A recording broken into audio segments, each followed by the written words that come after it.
People are rolling in and we will be all set to get started. Welcome, welcome. I appreciate all of you joining in, and for anyone watching on the live broadcast anywhere else, hello. My name is Elizabeth Greene. I run an Amazon ad agency that focuses on helping sellers doing $1 to $5 million a year be able to scale up and reach their growth goals. And so this Q&A segment is all about Amazon advertising. So if you've never been in one of these chats before, I'll let you know how this thing works. So essentially there is a little raise a hand button on the bottom of your screen somewhere.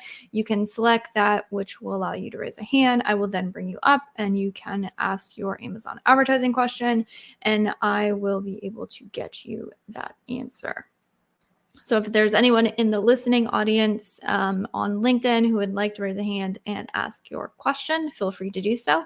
However, I did have someone submit a question on our YouTube broadcast. So unless anyone has a hand raised, I'm going to get to that question. So the question was from Danny. So hey, Danny, hopefully you're still listening. If not, you can feel free to catch this recording on YouTube. He said, hey, Elizabeth, should I keep defending my most important keywords even if their ACoS is over 100% and it consumes a significant amount of money? So that is a very good question. And as the answer often goes, it's an it's depend question. So the factors that you want to do is the account profitable overall? And then how important is running defensive ads on this particular important keyword? How important is that to you maintaining your ranking and or sales? Meaning if you stop doing it, are you going to make any money? Because let's be honest, the main goal is to make money when selling on Amazon. So if you stop doing this and you stop making money, then it is not a good decision. And if you can stop it and you can continue to make the revenue that you would prefer, then it is a good decision. And I would test this incrementally. What you don't want to do is go through and pause the keyword completely and then all of a sudden have like a massive tank in your sales volume and be left trying to go back and re-enable the keyword. It puts you in a very difficult position. So what I would recommend is there's two ways that you can lower your ad spend or test lowering ad spend on this. One of them is to decrease your bid, which essentially you will show up lower in search, but you should be able to spend less significantly on this one keyword. And that could be a good test for you. So if you could do that, test it, lowering it very slowly. I wouldn't lower it by, maybe even test only lowering it by 5 cents or 10 cents and see how that goes, and see what the results are over the next couple of days. Also, what are the results on your total sales and what are the results on your ranking? The other thing that you can test doing is lowering your budget, meaning you're going to keep your aggressive bids, meaning you're going to keep that high top of search placement, but you are going to reduce the amount of spend that's going to be going to that keyword. And again, you can test this as well. So I would take whatever budget you're spending daily and I would slowly walk that budget back. Yes, your campaign budgets are going to run out throughout the day, but the question is, am I going to continuously maintain my sales overall on this product? I don't care about ads. Honestly, if we could get the same amount of total sales revenue without having to spend anything on ads, that is honestly the perfect world. And that'd sound weird seeing as this is coming from somebody who runs advertising for brands, and we run a lot of advertising.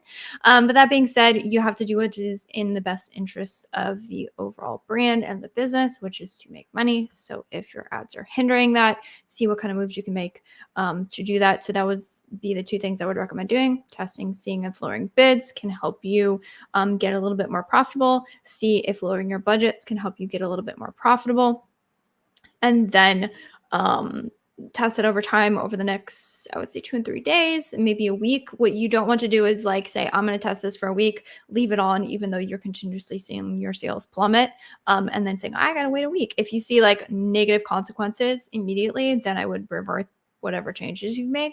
But if you're not really seeing any negative consequences, watch it over a specific time period and see if that can be helpful. The other thing you want to look at when it comes to ACOS is sometimes, yes, we do have to run ACOS even over 100% on very specific targets, but I would also want to know what is the total ACOS. If my total ACOS and overall account is profitable, then maybe it doesn't matter if I have a single target that's running above my goals. So Danny, hopefully that answers your question. So for those of you all who are just joining us on LinkedIn to this audio event, this is a Q&A segment. I did see one hand raised and then it was lowered. So whoever was able to raise their hand, feel free to do that again. So hi, my name is Elizabeth Greene. I run an ad agency that helps brands doing $1 to $5 million a year be able to hit their aggressive growth goals. And if you would like to have me answer one of your Amazon ad questions, feel free to use the raise a hand button at the bottom of your screen. And I will be able to bring you up and you can ask your question live. If there is anyone watching this on any of our streaming channels, feel free to drop a comment in the box. You also feel free to join us on LinkedIn as well. And I will prioritize anyone in the LinkedIn Live asking questions. Cool. Looks like we don't have any brave souls today. That's too bad. Normally there's lots of questions to answer. All right. If you all are just enjoying the 24 of you in here enjoying listening to the sound of my voice, then I suppose I could talk about the things that I am finding most prevalent recently and the things that we're focused on as an ad agency, and maybe that would help you all. Oh, we have a hand raise. Awesome. So I'm going to bring you up, which you should then be able to unmute and speak. So Synergy Brands, welcome.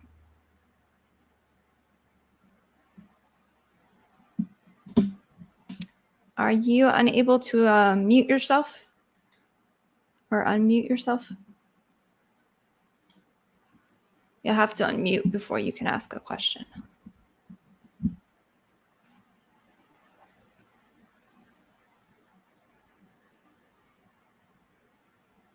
Cool. Well, if there's anyone else in the audience while Synergy Brands, and when you're able to unmute, I'm definitely going to have to ask you your name.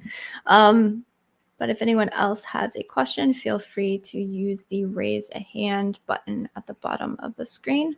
And we can get going on that. But yeah, as far as the things that we are kind of working on internally, which you all may find interesting, analysis of accounts is the one thing that we are really digging into significantly. Now, most ad agencies have pretty good analytics, and I like to say that we do as well. But we have honestly discovered that good analytics is the thing that separates a good account manager from an absolute rock star. So for those of you aspiring account managers listening in, I would highly recommend getting really, really good at analyzing accounts. And when I say analyzing, I mean you want to be able to answer two questions. The one is, what is going on? And the second question is, what can I do about it? And honestly, analysis should be filtered through all of those things. Analysis for analysis sake is honestly a waste of time. So there's a fine line between spending all of your day in reports and not doing anything. But what you don't want to be doing is just making changes for making changes sake, because that's what we do and that's the best thing to do. Or so we are told. I actually had a post today about that on making just basically blindly following a checklist, and how if you do that, that's not always the best course of action. And quick heads up for anyone joining, I'm simply talking because I have no questions, and I want to make sure that everyone who is kind enough to listen in hopefully gets some value from this. But if you are listening to this, or if I say anything and you have a question on it, feel free to raise a hand. There should be a little raise a hand button on the bottom of the screen. And you can be brought up to ask your question live. There is no bad questions. So, all right, we have one here, Omar. Bring you up, allow you to speak, and you will have to unmute yourself. Cool. Omar, if you can unmute yourself and ask your question.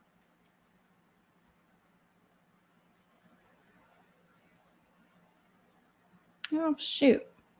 You know, we had this issue last time where there was people who weren't able to unmute yourself. Umar, if you can't unmute yourself or you're having errors, feel free to send me a message directly and I will see if I can. Let me see audio settings. No, that's not it. I don't think there's anything I can do. Yeah, if anyone's able to unmute yourself, if you have a question, feel free to send me a direct message and I'll pop that open and make sure we get a question answered. Alexander, hopefully you can unmute. Let's see. I'm gonna bring you up. Hello? All right. Yes, we got someone who can unmute. Awesome. Welcome. Please. Thank you. Well, this is my the second LinkedIn audio event I've ever attended, and Nice. First question I'm asking. Sweet. And I'm hosting one for my company in a couple of days. I'm doing some poking around and trying to figure out, trying to take some notes from good hosts out there like yourself. So thanks for having me, Elizabeth. Yeah. Secret is I'm just winging it like the rest of us. It's all good. It's a cool platform. One thing I was curious about, so I'm in the process, it's not live yet, but I will be launching like my first Amazon campaign in probably, I don't know, in a couple of weeks. And have looked at some of the back end stuff, but I'm very much like a novice. Like I've done a lot of digital ads on other platforms like Meta and Google and Snapchat and a bunch of other stuff. But this is the first time with Amazon. And I'm wondering if, you talked about knowing the numbers, knowing the metrics really well, and that can help separate, a good account manager from a great one. Are there any specific metrics that you would pay attention to like the most, or ones that you would want to make sure like our client knows, like has a really good understanding of that? I would just kind of be curious to hear what your thoughts are about that. That is a really good question. And I'll move back to listening if that, should I do that or should I stay on? Feel free to stay on if there's no one up here. Okay. I'm totally down just in case I say something and you're like, oh, I want to dig into that. I intend for these to be kind of a back and forth. Yeah, so I guess when I say understanding the numbers, to me, it's a good account manager understands the numbers in context. Meaning, okay, so very classic numbers that you probably should keep an eye on is going to be three things we keep a pulse on is ACOS, total ACOS, and ad sale percentage. So I did a training recently on this for some kind of like newer sellers. Anyways. I like to know, what does this number tell me? So for ACOS tells me how profitable are my ads. So essentially it's ad spend divided by ad sales. How profitable are my ads?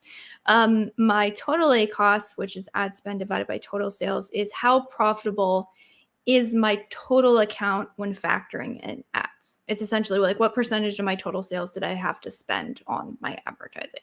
And then my ad sale percentage means what percentage of my total sales are being driven through ads. And this tells me how important ads are to my account or how reliant my account is on advertising to drive sales. So those things are really important. And those are three numbers we look at and we keep a super heavy pulse on.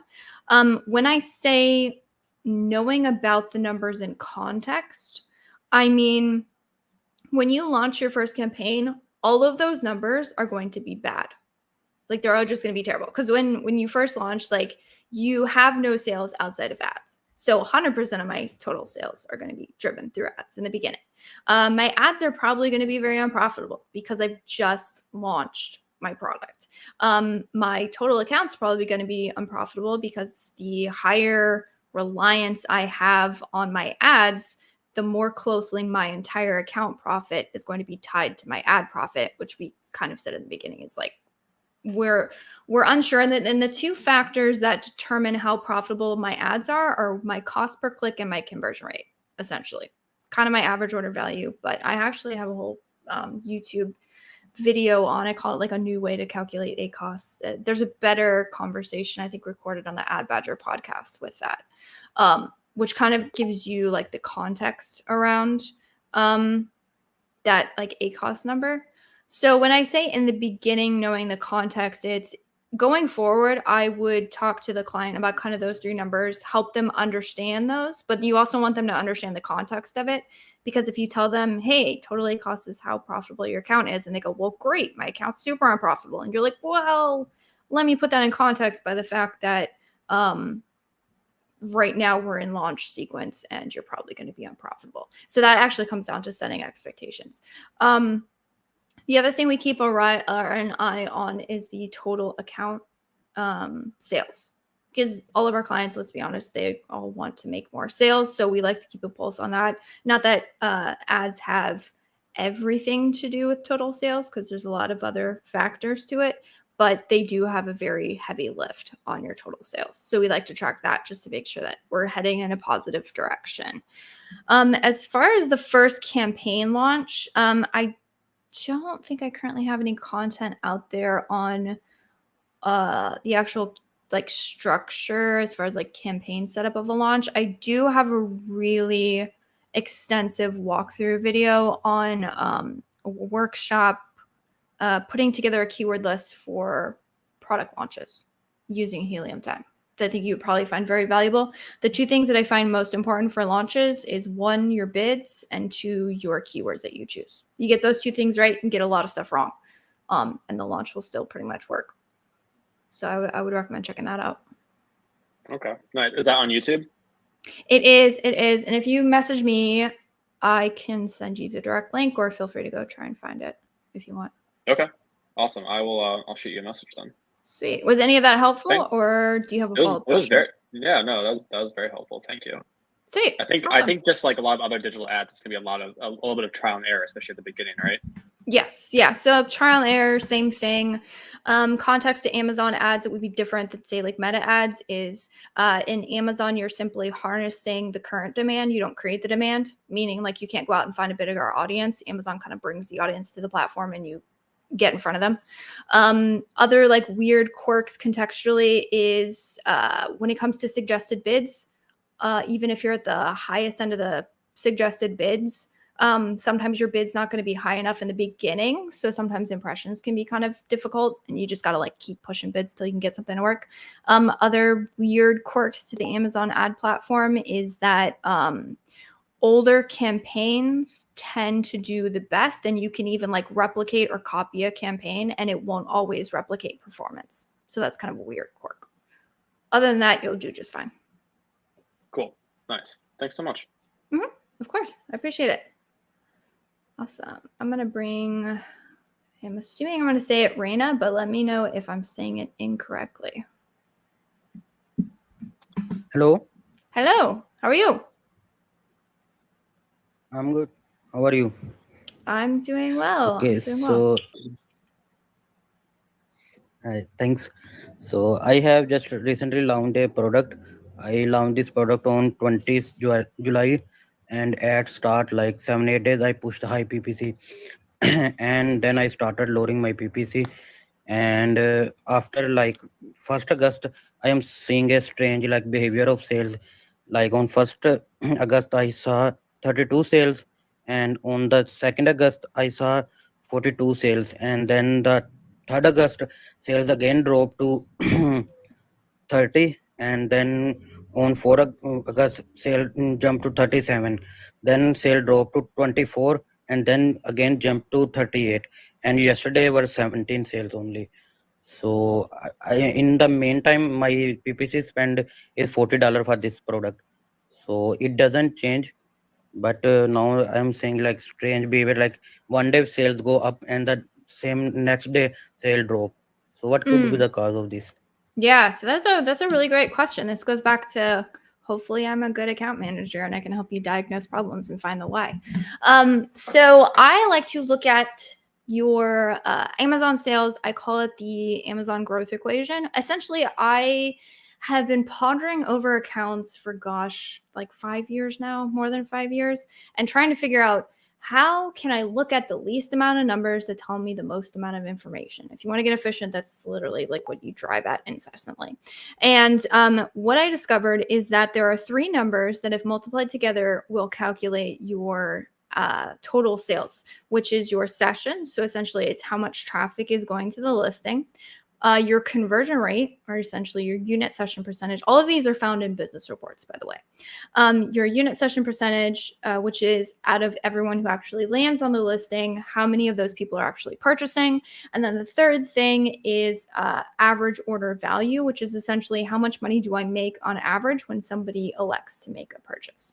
And so, because those three numbers can be used to calculate your sales, you can actually look at all three of those numbers and see which of these changed, and that will tell you kind of where the changes are happening. So I'm assuming you haven't changed your pricing, which means your average order value. Most times that one doesn't change at all unless you have like a significant price change. And so the other two that you want to look at is your sessions, meaning your traffic, or your conversion rate. And you can actually find this if you go into the business reports.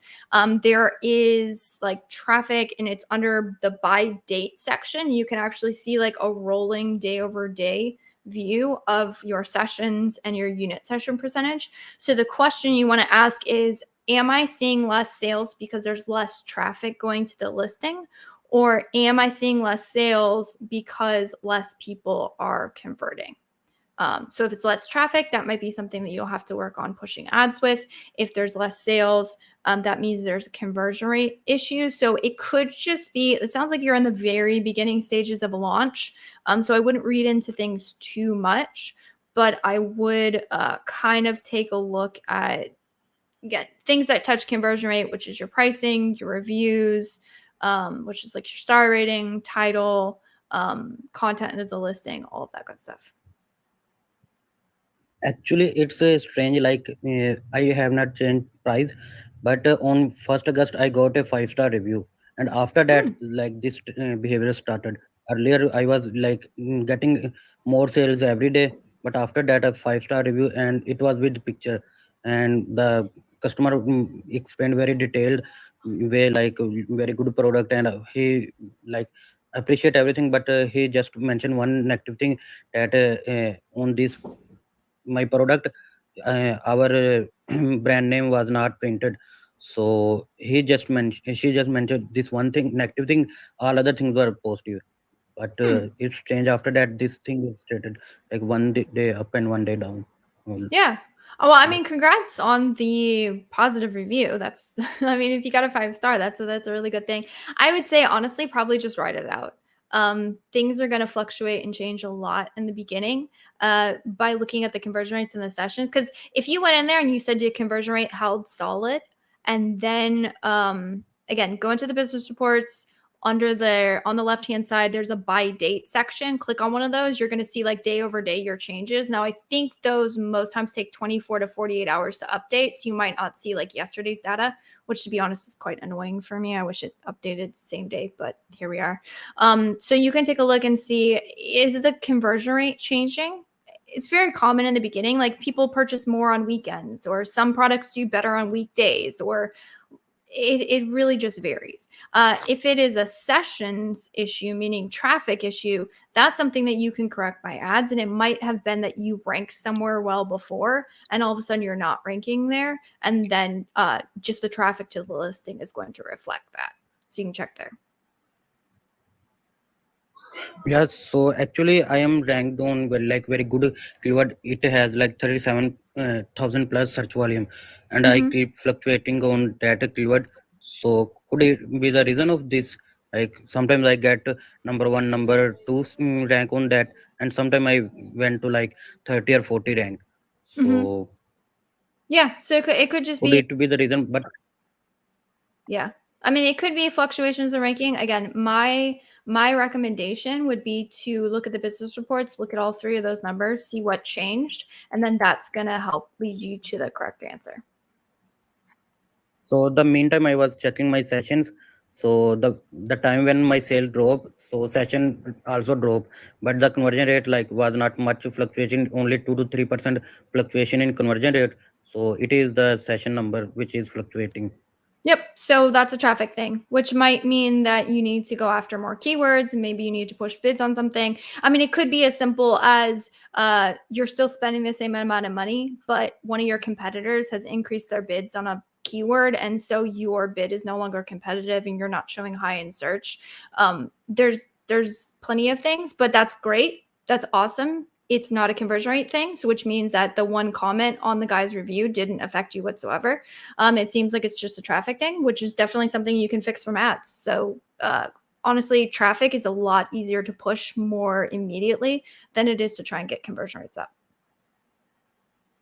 So it could be like Amazon trying to like rank my product on top in one day and de-rank on other day. It could be Yep. possible. Yep. Most likely. Okay. Thank you very Yep. much. Of course. Of course. My pleasure. I appreciate the questions. All right. I'm going Okay. to Thank you. move. Awesome. Cool. So yeah, I appreciate questions. For those of you who are just joining us, we're going to be here for another roughly 30 minutes. So the way that this room works is you are able to raise your hand there should be a raise a hand button at the bottom of the screen. Feel free to use that. I will call you up. You can ask your questions live and go back and forth on it. And we'll get those questions answered. And we have another one. By the way, anyone who's listening on the live broadcast, I'm going to prioritize people in the LinkedIn chat. So if you want to head over and join us on LinkedIn, feel free to do that. Otherwise, I'm going to prioritize Mohammed. Thanks for coming up. How can I help? Hi, Elizabeth. Thanks for your time and thanks for the great content out there. I got a couple of questions regarding one of my products. Yeah. So my product is top ranked in most of the relevant keywords. The problem is that after volumetric FBA fees, the product is no longer profitable. So I'm just trying to see what best I can do. The tacos is around 12 to 13%. The organic orders are around 60 to 70%. So these numbers are okay. So, however, I'm just trying to see what else I can do. I have tried to run a couple of experiments with respect to pricing. So I've tried to increase the price that affected my conversion rate and the profitability of the ads. Now I'm just trying to see what else, like for example, one of the things which came in my mind was to put a high kind of coupon code, a higher voucher, a higher discount voucher, at the same time keep the price high and and and keep the ad spend as it is. Other thing in my mind is to maybe I can just simply, as you were suggesting earlier on, to start decreasing the budget and see how it performs further. Yeah. No, that's definitely an option. So let me ask you this question. You're talking about one singular product, or is it the entire account? And this is just one single product, which is top 5 positions in majority of the keywords, which it is associated with. Got it. And question on that, have you run any tests, do you know, on those top 5 keywords, if you pull back ads there, does that decrease ranking and therefore sales, or are you able to do that at all? I have not done keyword by keyword. Got it. I've done overall onto the ad spent, but I've not done by keyword wise. Yeah. Got it. And when you say unprofitable, are you tracking profits in a tool, or are you simply looking at total ACoS to determine that? I'm tracking in a tool on Seller Board. Got it. Okay, so my recommendation on that would be we did this for one of our clients. We were looking at ads, and this is just kind of a side note. We were looking at ads and essentially pulling back, and 12% total ACoS. It sounds like you're running pretty healthy ads, so I may not be the case. But when it comes to unprofitability, I would check what percentage ads are eating into that profitability. So what we discovered, like for this one count was that cost of goods made up like a significant portion, meaning a lot of times when it comes to profitability, everyone just looks at the ads as like the only, and that might be the only lever you can pull, but you also kind of want to look at your like storage fees and other fees that are coming out. And just what I like to do is just percentages of total. So you take a look at all of your expenses, and then you kind of categorize that into groups, being like cost of goods, Amazon fees, maybe shipping fees or whatever the fees, and then just do like what percent of my entire fee stack is each of these buckets. And then I'll just kind of give you an idea. You might even do this over time. Sometimes like storage fees raise and you're a little bit unaware of it. So that could actually be helpful. When it comes to calculating profits, I've come to realize that sometimes like there's removal orders or other things that get factored in when you're looking at a pricing tool. And sometimes we make ad decisions based off of things that are sort of outside of ads control. So not saying it sounds like you got all your numbers in order. I would just look at that as a side note. Yeah, so thanks for the reminder on that. So I already know the percentages, and I know the reason why it is unprofitable as well. Simply because the FBA fee shoot up from I think 2.38 to 568 due to the change in volumetric ad rules since March in this year in the UK. So that's the significant chunk. It's almost like the same. It's almost like the same cost of my cost of good, the FBA fee. So that's the significant chunk. So what I'm trying to do is how can you make it up? Because yes, so this is what I'm trying to figure out and juggling around. Yeah. So when it comes to profitability, and I wish I had like a specific like do this formula. It's more of a hey, test these kind of things and see what the outcomes are, and then weigh if it makes sense to continue with the test or not. Is kind of the strategy. Yeah, this is what you would have to I'm do. using this as a sounding board to. Yeah. So I'm just using this session as a sounding board in order to figure out the strategies which I can run, or the experiments which I can run and see what might play around. Better. So what you basically need to do, boiling it down to simplest principles, you have to lower ad spend, essentially. Like the I always look at goals and counterbalances. So goal is that you have to lower ad spend because that's the one lever that you have control over. Unfortunately, you don't have control over like Amazon fees. So I have to lower ad spend. Counterbalance to that is I could lower ad spend and it's going to lower total sales. The question that you have to figure out, and this is where the experiment comes in, is if I lower ad spend and I have a decrease in my total sales volume, can I actually make profits? Because what you said is right now the product is unprofitable, correct?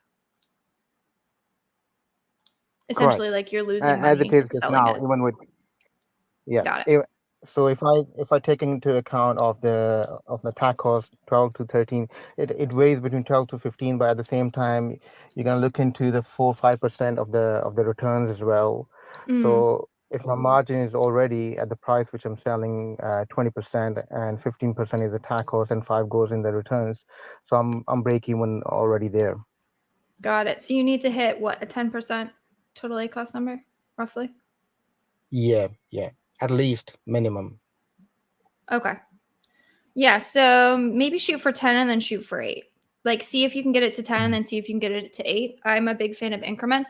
I'm actually a big fan of just looking at what does that dollar value look like, even if you're not 100% sure. So like what I would do is I would look at 12% of your total sales right now and then 10% of your total sales, and then just like subtract those two. Or do 2% of, because you got to drop 2 points. So what's 2% of the total sales? And then just say, okay, now you have a goal of, I need to lower ad spend by X. Because sometimes if you're like, I just need to lower ad spend, it's like, to what? Where do I go? What's the difference? So if you do those calculations, and then that will also actually tell you like how big of a gap there is, because sometimes if you have like a really high volume product, 2% of a high volume product, like, $100,000 product, it's going to be quite, I got to drop it by $2,000. That's a lot. Or I could be like, oh, I only have to drop it a couple $100. You know, like there's a very wide gap in there. So I'm a big fan of just like looking at what does that look like? And then the question remains, can I, so instead of saying I need to get total A cost down to 10%, you say I need to lower ad spend by $500 and still retain. Then the goal is, okay, where can I find the additional $500? And then That's a very good suggestion. Thank you. yeah. So that gives you a better thing. I would say I mean in the beginning what we tend to do is look at what has the highest ad spend. And then most times what has the highest ad spend, you know, there's an asterisk of, hey, this is driving the most significant amount of sales. So you have to be very cautious there. But sometimes that like lowering bids or just lowering budgets on things can allow you to retain the ranking you need. So I would probably try that a little bit first. And then also get really ruthless with anything that has, you know, high clicks and no sales, make sure you're keeping up with negatives, all of like general best practices when weeding out like unpositive ad spend. And then I would take a very significant look at anything that is driving a high amount of spend with low order volumes and unprofitable A costs. That's my next like So tier up. basically improving the efficiency of the Yeah. of the ad spend. Okay. Yeah. Essentially, you're just saying, where can I improve ad efficiency? And then by doing that calculation on what does the actual delta look like between my current ad spend and what I need to hit that 10 to 8%, that gives you a much clearer one, how difficult and or easy is this going to be? And then two, gives you an actual number to put on it. And how about if I know I've done one experiment in terms of increasing the price, increasing the retail price. How about if I increase the retail price, but put a premium kind of discount voucher on it? Do you guys have some data to back it up to say, because I've seen a lot of sellers in the UK, they're doing that now, where they have putting a higher price, but they are putting like a big discount voucher at the same time. It kind of keep up the same retail value, which they will be selling anyway. But then there's a question of whether some people might redeem the voucher or not, and then you will make up from there. Yeah. It's a good try. So the variable that would make that work and or not work is what do the conversions rate looks like once that's done. And honestly, that's just a test. I keep pointing people back. I did a really good interview with Jason from AZ Seller Kit. He essentially wrote AZ Seller Kit has a repricing tool baked into it, and or they essentially are a repricing tool. And they Jason is the one who actually wrote the algorithm on his repricing tool, and he has a very systematic and very like data-based approach to pricing. Instead of just like, oh, I'm gonna increase price by $2, he's like, no, increase by this percentage, watch for this, do this. And it was a very interesting conversation and pretty enlightening. So you might go watch that. It might be that when you raise price, it wasn't incremental enough, and maybe there's a better way to test it. That could be something too. That's great. Is there any link you can share that? Yes. So I wish there was a way to share links in there. Tell you what, if you want to message me after this, I'll make sure you get that link. I'll send it to you. Perfect. Thank you so much. Yeah, of course. I appreciate the question. It was a great question. Thank you. Thanks. Cheers. All right. I appreciate you waiting. I'm going to get the next one. Is it Karth? No, I'm going to say that totally wrong. Please introduce yourself. And ask your question. Is it Karthik? Am I saying that correct? Or did I totally Americanize and botch that? Oh, and unfortunately, I can't hear you. I know you're muted, but if you're able to ask your Amazon ad question, feel free to pipe up. If not, feel free to. Hello?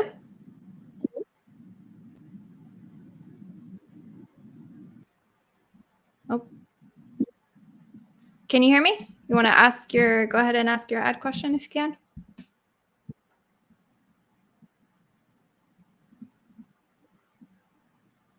If not. We do have some questions on our live broadcast, which we actually have people watching, which is awesome. Zeke asked why the bulk files say sales for 7 days when I select 60 days. Is it 7-day sales or the period I selected? Yeah, there's a, especially in the bulk files or in any of the search term reports, there's a lot of questions because people will download like a 30-day period or 14-day period and be like, it says 7 days. 7 days is the sales attribution window for sponsored product ads. So if you download it in the reports, know that all of the data that is for whatever dates you download the reports will be in there. It's just the naming trips a lot of people up. You're not the first one. So I'm going to move to listening, and I'm going to bring up Gregor. I'm sure I said that wrong. Gregor, feel free to unmute your mic and ask your Amazon ad question if you can. Hi, Elizabeth. How are Hello. you? How are you? I'm good, thank you. Thank you for hosting the event. I do have Yeah. a question for you. Sure. I've been creating a sponsored brand video redirecting people to the store on Amazon. Mm-hmm. And I've set a bid of I've added 6 keywords as the exact match and added a bid of 90 cents. So in a couple days, I've mentioned that Amazon is charging me for every bid like 69 cents to 75. Mm-hmm. But I opted out for Amazon to adjust the bids. How does it work? I thought that exact match is 90 cents, so for every bid is exactly 90 cents. But is it working as an auction, like for Yes. road? Yes. So all things on Amazon are an auction, except for a sponsored display. It's still an auction. There's a CPM model, but a 99.999% of all Amazon ads are a cost per click auction. And it's called a second, there's another like more technical name for it. It's called a second price auction. Essentially, what you're going to end up paying is 1 cent more than whatever the next highest bidder is for that particular ad spot. So your cost per click, unless you've set some sort of increase on it. So like you said, you set the options for Amazon not to be able to increase it. But if you had some sort of dynamic bidding in play, or if you had sponsored products, there's like dynamic up and down bidding or placement percentages, which would in fact allow Amazon to have a bid higher or a cost per click higher than your bid. But unless you've had something dynamically set, your bid will your cost per click will essentially always be lower than your bid. Yeah, in this case, it's better for me. But I was curious, how does it work? Because as I said, I thought that exact match is exactly the bid you've set it, and that's it. Yeah. So there's that confusion also with sponsored products and fixed bidding. Some people don't use fixed bids because they think that Amazon will always charge them their bid, and that's not the case. Everything is always going to be an auction. So yeah, good news for you is you're still getting the placements and you're getting it less than 90 cents. Yeah, because not much people are doing that, So. Yeah. Okay, got it. Thank you so much. Yeah, of course. I appreciate the Thank question. All right, I'm going to move to listening. And we are 15 minutes out. So for those of you who might have been late in joining, I'm just going to do a quick reset. There is a raise a hand button at the bottom. Feel free to raise a hand and you will be brought up and you can ask your Amazon ad question. And for those of you listening on any of the streaming channels, I do see questions, but I'm going to prioritize people in the LinkedIn audio event. So feel free to join us there if you like. Cool. Karthik, I think. Feel free to ask your question. I see that you're unmuted. I think we had issues with audio before.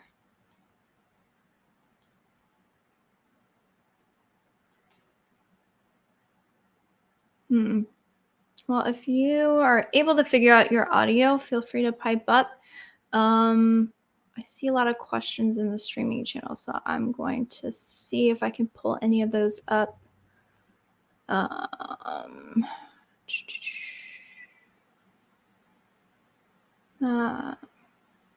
Oh, here you go.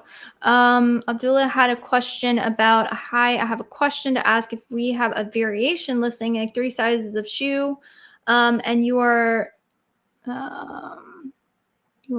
deriving by running ads only on one of the sizes, and the customer gets into the listing and doesn't buy that particular size and buys the other size, which we aren't running the ads. I guess that was a question of if there's a purchase funnel. So the way it works in Amazon ads is whatever product received the click on the ads is going to be the one that the purchase is attributed to. And then there was a follow-up question, if how do you track the total A costs? So those from those calculations apart from the business boards, yes. So if you have a variation listing, this is where you're going to run into issues with tracking total A costs on a per product, like a per SKU level, is because if the sale is attributed to the actual product that got the click, and so also the spend is on the product that got the click, but the purchase was received through a different product, then you can imagine, even though the ads are going to report the sale to like the same product that got the click, if you look at the business reports, they're not going to report a sale on a product that didn't get a sale. So you end up with one of these products getting all of the spend and the other products getting all of the sales. How we kind of navigate this is we roll up the total A costs calculations to the per listing level is the way that we do it, or the parent ASIN level. And it makes sense why Amazon attributes it this way, because we have had this before where one of the products performed really phenomenal in the ads. And if we added the best seller as the advertised product, the performance wasn't as great. But of course, in the business reports, another one of the products where he's getting all the sales. So you can have variations that sort of act as sales funnels. And if Amazon reported the ad sales that way, then you could end up like missing out on some of those insights. So I understand why they do it that way. It just kind of creates issues with the attribution when it comes to total A costs on a SKU level for variation products. And we have a hand raised by Abdul. So Abdul, I'm going to bring you up and feel free to unmute and ask a question.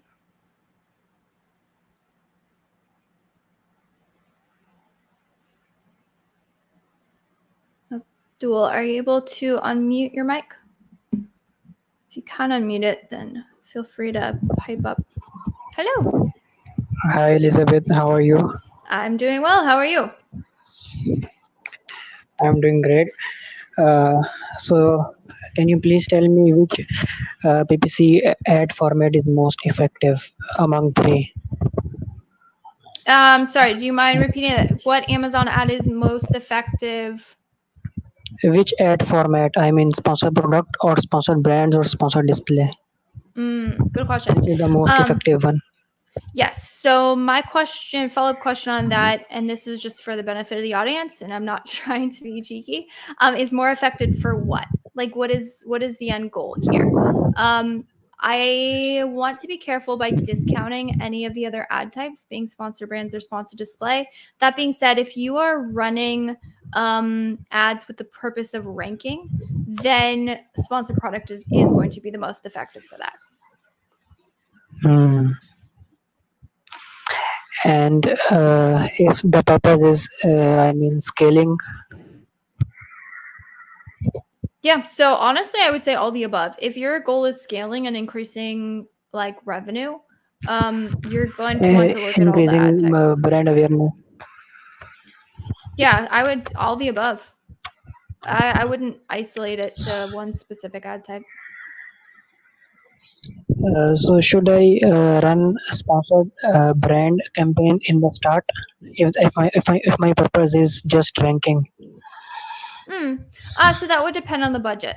If you have the budget for it and you have more than one product in your brand, then it might be a good call for your main keywords. If you only have a singular product, then no. Oh, then okay. Thanks. Thanks, Elizabeth. Yeah, of course. Hopefully the question was helpful. All right, I'm going to move to listening. And I'm going to bring up is feel free to let me know if I butchered your name. How are you? I'm doing well. How are you? I'm good, thank you. Actually, I want to ask about VCPM campaigns, sponsored display. What you say on that? Because most of the time, I notice that those cannibalize your organic sales. But like, do you still prefer running them, or like, what is your strategy with VCPM type of campaign? Yeah, that's a really good question. So you don't want to run VCPM for brand defensive strategies. Don't do that. Even the internal sponsor display ads team was very explicit that that is not a good role of VCPM models. Point being is like you're showing up on your own listing, and then if they purchase from your listing, well, then you got call that an order. And I think it's really just an understanding of how VCPM works in a sales attribution model that has so many people tripped up, because typically, historically, Amazon advertising has been super ROI conscious, and also has hyper focused on the bottom of the funnel. So these sort of awareness plays just don't seem to fit into most people's understanding of what running good advertising looks like. So I would say, yeah, what we do is we don't dedicate extensive budgets to these campaigns. And the other thing is you can look at the click attributed purchases. They have made us aware or provided reporting that allows you to actually see. So instead of looking at it from a views attribution model, you can look at it from a click attribution model. So that could be helpful. Where I have seen this fit really good into an ad structure is when someone wants to do a visibility play, meaning you might have certain products or certain places where you just really want to make sure that your ad is highly visible. And so for that reason, sometimes a VCPM can kind of get you that additional impressions. Because Amazon, again, is prioritizing impressions in these cases. So that can be useful. That's kind of where we see it fit in. Thank you. There's one more question I want to ask. Recently, I saw that there is some kind of retargeting at in sponsor product campaigns. Like, I was searching for a product and I saw that there was another product. My product, like the product I searched, was totally different from the suggested product which Amazon was showing me, and it was the product which I saw before. So it was there was a tag on it that recently viewed. You have recently viewed this product. So Yeah. after, like, is it from auto campaigns, or like SP is now revolving around retargeting as well? Yeah, that one remains to be seen. I don't know. I wish I knew. What we're doing is we're just keeping a really close eye on it. And I would say regardless, if it is or isn't, like we'll eventually figure out kind of how that's being triggered, and maybe we can work to trigger that a little bit further. What I would say is just continuously watch your performance metrics, and as long as your campaigns are performing according to like goals, you're good. Thank you. Of course, I appreciate it. Cool. All right, we have 2 additional questions. I think we should have time to get to those 2. All right. I'm gonna bring up Sade. Yeah, because I have to hop to another call after this. All right. Sade, feel free to unmute and ask your question. Can you hear me? Yes, I can hear you. How are you? I'm fine. How are you? Doing good. How can I help? So I really want to thank you for your, this session. It's really been helpful, and I'm new to this, industry, and I'm still learning. So I wanted to ask you if you can tell me about the audit steps, and what do you recommend if I have gotten a new account, and how do you do the audits? Can you put some light on that, please? Yes. So audits in the beginning like we just completely revamped our audit process, and we have a whole like 3-step process that we look at several data points and essentially go from account level down to product level down to campaign level. But honestly, that's built off of internal systems that would be, I mean, literally took me 5 years to build. So what I would do, there's some really good videos on YouTube, essentially just walking through the ad platform. And your question in the beginning when you're having a conversation with a prospect has to be, what's your actual goals? Like, you want to get that first. Because I could go into account now and be like, wow, 70% A costs, like that seems super high. And somebody's like, yeah, but I have subscribe and save, and my total account is wildly profitable, and my total A cost is like 8%. I'm like, wow, well, that was wrong.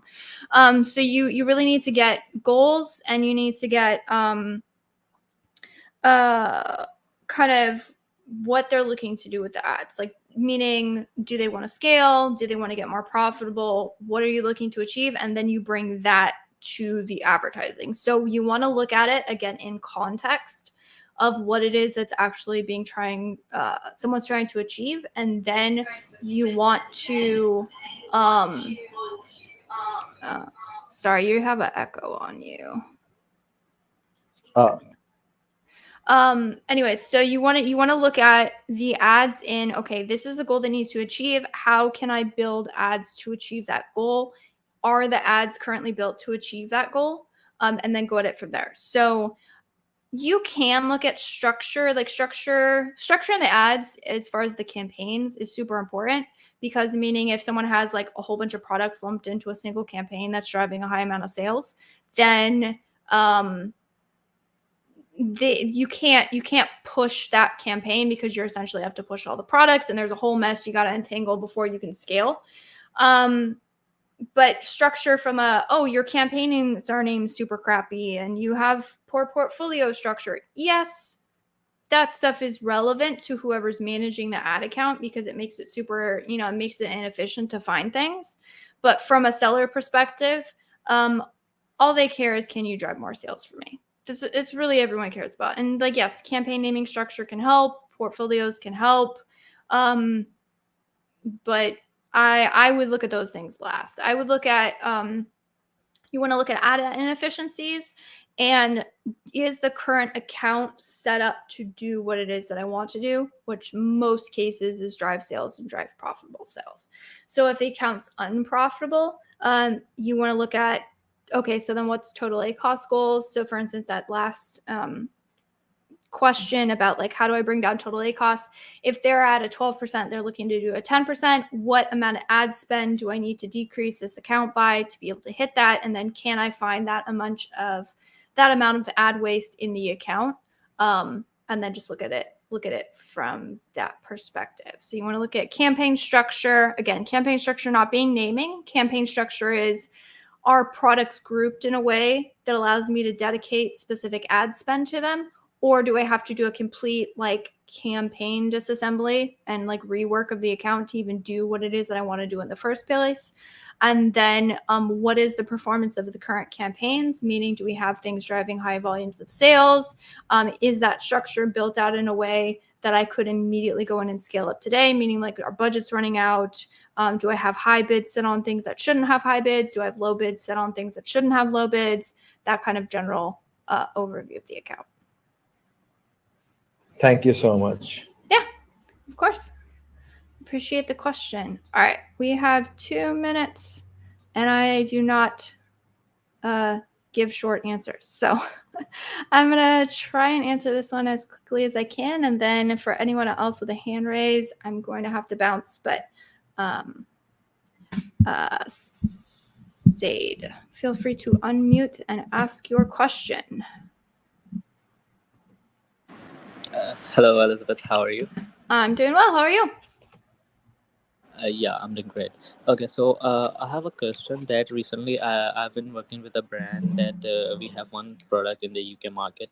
The ads were running very great, and we're getting good sales with that advertisement campaign. So what happened that I increased a price a little bit because of the lower inventory issues. So when we actually we're adding a new variations and color of that product. So when I created the new variations, the sales went down after that. Is there any interruption of that new variation, which lowers the sales or something? Because I decreased the price as well, but now the campaign is still not getting that result that we're getting recently. Could be. So the thing that you want to check is the thing that I talked to the last caller about looking at your sales in buckets, meaning the buckets being sessions, so how much traffic is getting to the listing, conversion rates, how much of that traffic when it's getting to the listing is converting, and then the third thing is what's the average order value. And so I would look at business reports, I would look at by date, I would check those things over time. And then what you want to do is it an issue of less traffic or is it an issue of less conversions? And then you would go there. Sometimes if there's sort of a reworking of the listing, that sometimes can trigger like a re-indexing, which sometimes can like make you lose rank on certain things. If that was the case, then you could see that in the sessions data. It would be pretty apparent that there was a significant drop. Okay, I guess. All right, so it might be happen due to the changes in the listing. It might get off the algorithm and something like that, right? Yeah, so that is entirely possible. The one thing you could do with variation listings is what I would recommend doing is going and finding all of the relevant keywords for those individual like new variations. And what I would do is I would heavily push those products. It depends on the space if there's actually any search volume for it. But if you can find search volume that is relevant to individual variations, what you can essentially do is just create like several pipelines of traffic going into the listing, which will overall boost the traffic going to the entire listing. And that's why you'll see like just insane. That's where you see insane spikes when you add variations. If you add a variation that like doesn't have specific search traffic, you're essentially just kind of pulling from the same bucket, you might see a slight lift. If you add variations that are very specific to high volume, like shopper search needs, you can just create like massive pipelines of traffic into the listing and see like a massive boost. So I would look at that. Okay, gotcha. And just a general question. So I guess you have seen a lot of Pakistani and the Asian people in the podcast or these voice speaks. So what do you think of us people in the Western world? I just want to know if you guys really appreciate our work, or in general, what do you guys think about us? I think anyone appreciates anyone who does good work. I mean, that's my opinion on the matter. I mean, I have team members who are overseas, so I don't think it's, if anyone does good work, they do good work, and that, I mean, Okay. I think that's about how I see it. Okay, thanks. Take care. Of course, you too. Appreciate the question. Thanks. Cool. Well, we are at time, and we are in fact 2 minutes over. And unfortunately, as much as I would love to stay and answer every single question that comes across my desk, I have to hop to my next call. So I super appreciate anyone joining in here. We still have some people listening. You all are amazing, and I thank you for it. So for those of you who had just joined in or caught the end of this, my name is Elizabeth Greene. I run an Amazon ad agency. We focus on helping sellers who are doing 1 to 5 million scale up and reach their growth goals. So if you're interested, feel free to check out our website, which is jungler.com. And I do have a replay of these on our YouTube channel, and anyone who is interested in any of the links or of the YouTube content or anything that I dropped or mentioned during this, feel free to reach out via message, and I will make sure that you all get these links. And yeah, I appreciate it, and I will see you all on the next one.